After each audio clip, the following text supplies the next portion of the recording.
2020년, 21년에 인구 감소가 시작됐는데 20년, 21년이 역사적으로 집값이 폭등했던 구간이에요. 인구 증감이 중요한 게 아니라 인구의 이동이 중요한 것이다.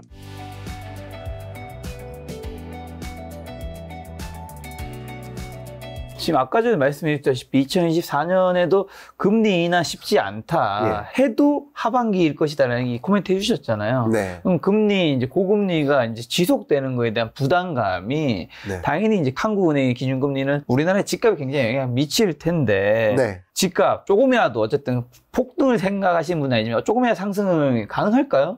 고금리가 상당 기간 지속된다. 그것이 집값을 강하게 상승시키지 못하게 만드는 요소입니다. 그렇죠. 그 답변 드렸어요. 이게 하락 요소까지는 아니에요.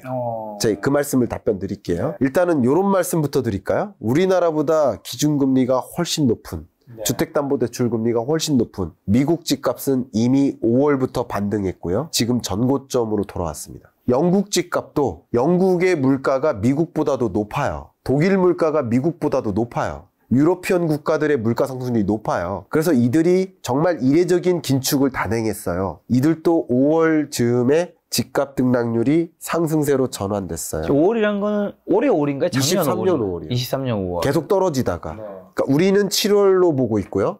미국은 5월로 보고 있는 거예요. 그렇게 말씀드립니다. 그러니까 제가 금리가 영향이 없다는 게 아니라 영향이 있긴 있는데 제가 왜 영향이 덜한지를 지금부터 설명드려 보겠습니다. 이거 굉장히 중요한 질문이에요. 그래서 제가 뉴 레짐이라는 표현을 썼던 거예요. 또 역시 뉴 레짐, 새로운 체제다. 제가 왜 그러냐면 지금 고금리입니까? 저금리입니까? 답변해. 고금리죠. 고금리예요. 왜 고금리입니까? 예전보다 높으니까요. 예전이 언제죠? 그 비교하는 그렇죠.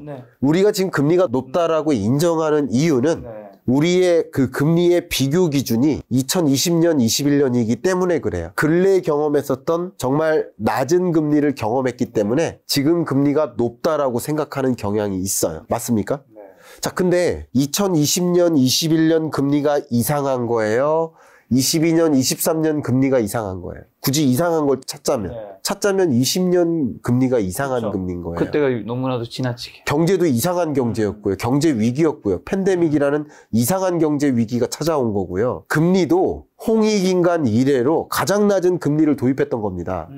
우리나라 역사 이래 가장 낮았던 거예요. 그때가 이례적이었던 거죠. 이례적이었던 거. 제가 조금 말씀을 강하게 드려본 거예요. 이례적인 고금리를 도입한 저금리를 도입한 그 시점과 지금 비교를 하기 때문에 금리가 높다라고 생각하는 경향이 있는 거예요. 자, 그런데 여기서 답변을 또 드릴게요. 근데 이 금리 체제가 오래 지속되면 비교 년도가 20년, 21년이 아니라 22년, 23년이 됩니다. 이거는 아까 말씀드린 대로 높은 금리가 유지될 때 실물 경제적으로는 높은 금리가 실물 경제를 계속 붕괴시키는 하방 압력으로 작용하지만 이 자산 시장에서는 금리가 이미 높아져 버렸고 그 높은 금리가 유지된다라고 한다면 이게 또 다른 마이너스 요인이 아니에요. 금리 인상기 때 조정되는 거예요. 자, 이 주택가격 등락률이 조정되는 것도 보여드리면 이렇게 강하게 주택가격 등락률이 떨어질 때 마이너스 0.48% 저점을 찍었었던 이 구간이 주택담보대출 금리 정점이에요.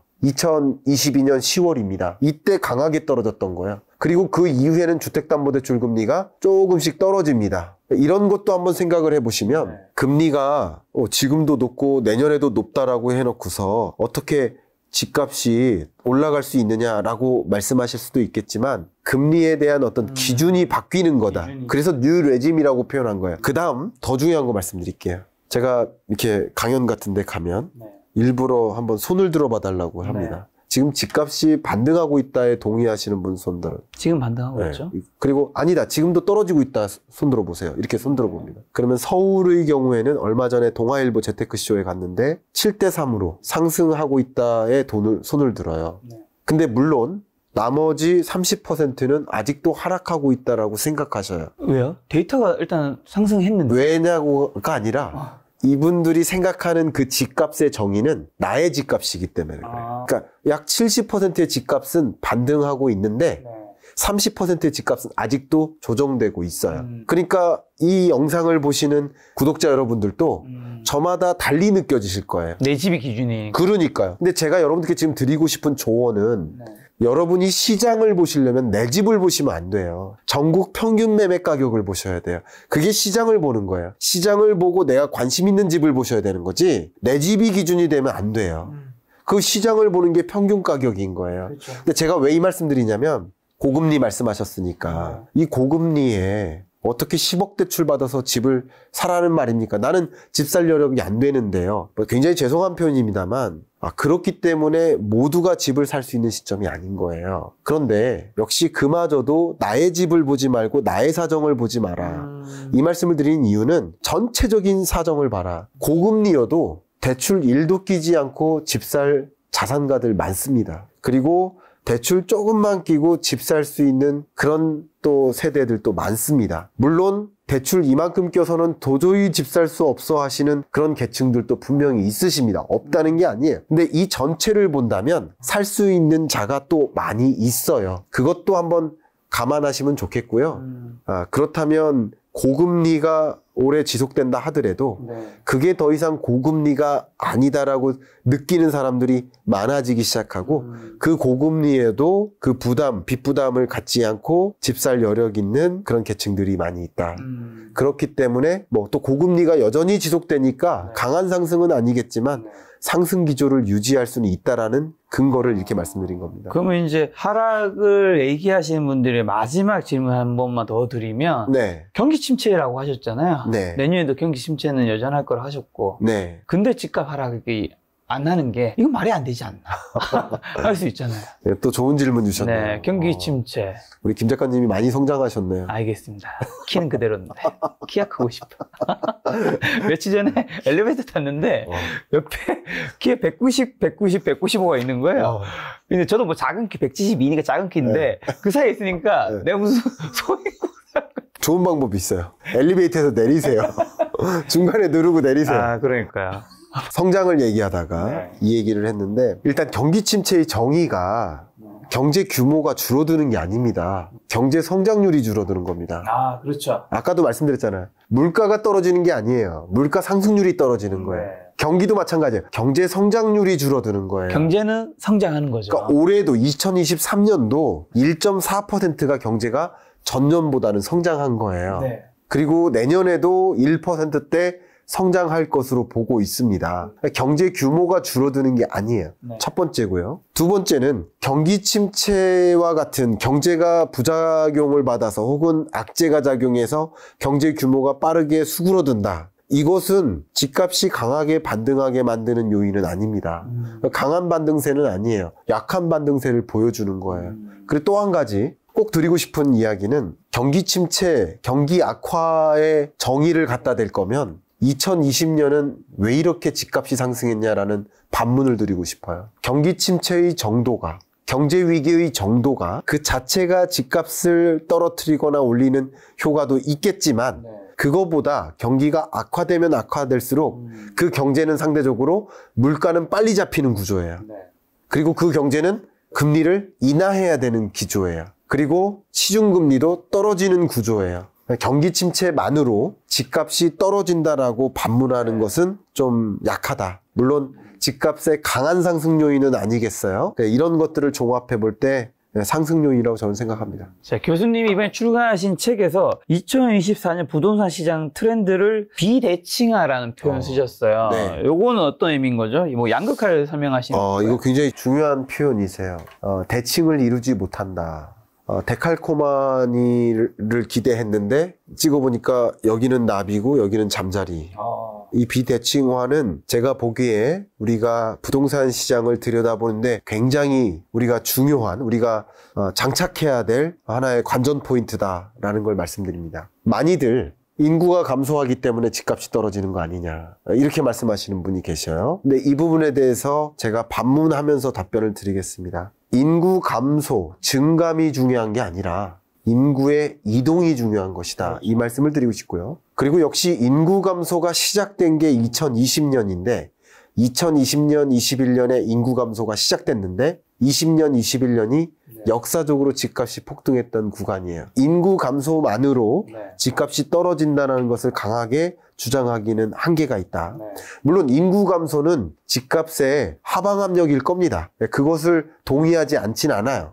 하방 압력이지만 더 중요한 흐름이 있기 때문에 답변을 드려보겠습니다. 인구의 증가 감소보다 인구의 이동이 중요하다. 그러니까 인구가 감소한다는 그 표현을 쓰는 게 대한민국 인구 감소, 대한민국 인구 소멸이 아닙니다. 수도권 인구는 감소하지 않습니다. 근데 비수도권 인구는 굉장히 강하게 감소하고 있고요. 제가 책에 그 지도가 있어요. 지도를 처음 넣었어요. 인구 소멸 지역을 분석해 놓은 지도가 있습니다. 근데 그 인구 소멸 지역, 예를 들면 제가 얼마 전에 평창을 다녀왔는데 평창시 옆에 있는 무슨 군이 있어요. 거기서 이제 테니스를 한 게임 하는데 거기 군민들과 함께 운동하는데 3년 동안 아이가 한 명도 안 태어났습니다. 그 군이. 인구 소멸 지역이 집중되는 지역들이 강원도에 있는 군소도시, 전라도에 있는 군소도시, 이런 군소도시들이 많이 인구가 감소하고 있어요.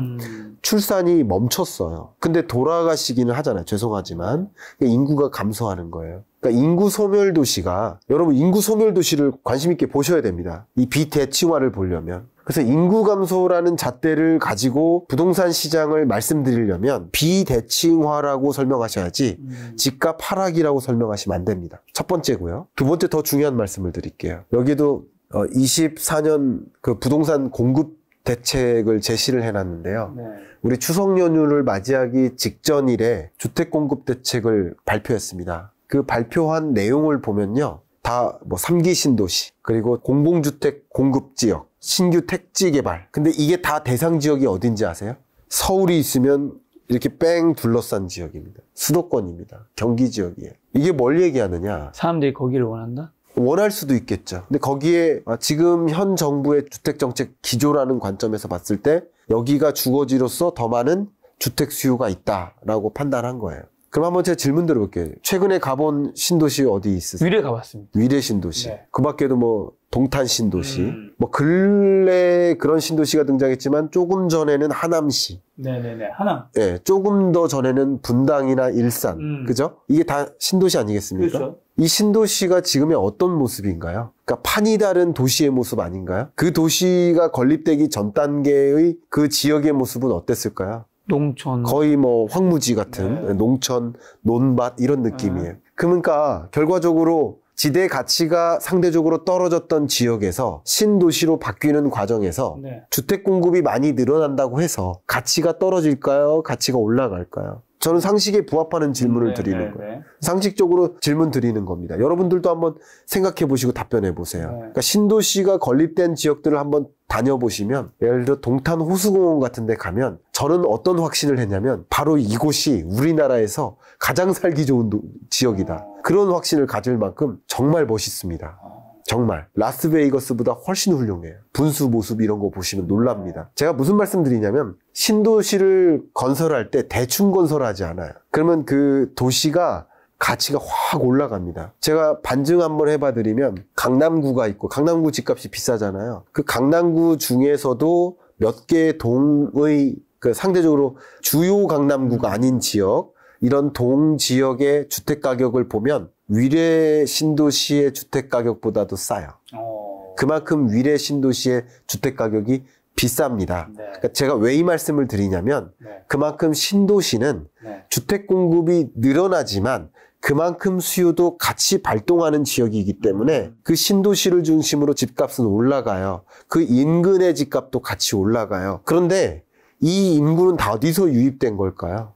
상대적으로. 지방에서. 그럴 가능성이 더 높다고 생각하지 않아요? 네, 그런 거예요. 그러니까 더 비대칭화되고 있는 거예요. 그러니까 인구 소멸 지역은 인구 소멸이 더 가속화되게 만드는 그런 흐름인 거고, 그리고 수도권으로는 더 많은 인구가 또 과밀하게 만드는 그런 방향인 거고, 그리고 그런 지역을 중심으로 그 지대의 가치 자체가 레벨업 된다는 것을 생각해 보면 이 부동산 시장의 모습이 그냥 집값이 상승한다 하락한다 라는 것만으로 설명드리기보다는 수도권과 비수도권 간의 비대칭화가 전개된다 이렇게 좀 생각을 해볼 필요가 있지 않을까 생각합니다. 자, 그럼 부동산에서 마지막 질문으로 부동산 시장 흐름 보려면 좀 뭘 주목해야 될까요? 제가 23년 전망할 때도 그대로 말씀드렸고 24년 전망할 때도 그대로 말씀드렸는데 역시 제가 여러분께 드리고 싶은 이야기는 주택의 수요와 공급을 봐야 되는데 저는 이코노미스트니까 그 변수들 다 보는 거잖아요. 근데 여러분들은 여러분 현업에 바쁘시니까 그거 다 분석하기가 어렵잖아요. 그렇죠. 그래서 제가 아까 보여드렸던 주택의 수요와 공급의 결과물을 보셔라. 적어도 매월 말일 즈음에 발표됩니다.